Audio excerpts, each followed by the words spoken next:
Good afternoon. So today I'll be teaching you how to use the bucket tool in Ibispaint. So let's go.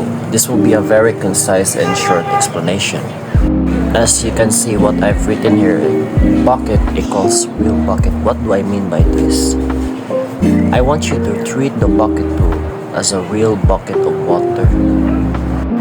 So let's try experimenting with that theory. First, open your bucket tool. Here you can see I'm opening the bucket tool in the tool window. What do I mean by real body of water? When you're filling a cup, if the cup has tiny holes, the water spills out, right? It also applies in the Ibispaint with the bucket tool. It's very simple. As you can see, I'm demonstrating it here. We have three shapes here: circle and square without any gaps, and a triangle with gaps. When I try to fill the square, it doesn't spill out. The color stays on the shape itself. Because why is that? It's the same the square here. Because the line art doesn't have gaps. As you can see, when I'm trying to fill the triangle here with a single tiny gap on the side, the color spills out. As you can see, wait, I'm adjusting. So let me reiterate. Step 1, don't leave any gaps in your line out. Be thorough with it. Because bucket tool is like a real bucket of water. As you can see, the color spills out because it has gaps. So let's try fixing that. Here, you can see I've circled the gap here.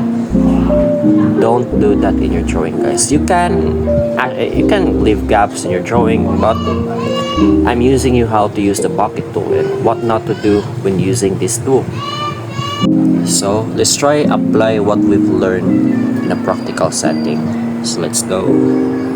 Here we have a drawing that I've drawn earlier. As you can see, there are several gaps in the drawing, in his chin, in his hair, in his clothes. So let's try using the bucket tool on this piece of drawing.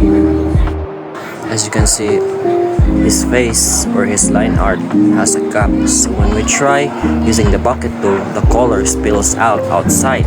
So let's try fixing that issue. So you can do this. Wait, I'm opening a new layer. Open up a new layer. Do that. So when I'm trying to use the bucket tool again, wait, I forgot about this one. So when I'm using the bucket tool again, the color stays. You can also use the gap recognition in the bucket tool to limit the gap recognition like this. You see, I've turned on the gap recognition. You can do that, that, and we're almost done with the face. And done. Now let's do the same with the rest.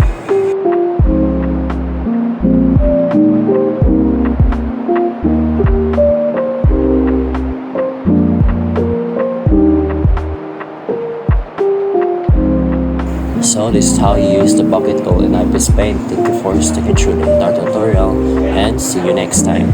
Peace out.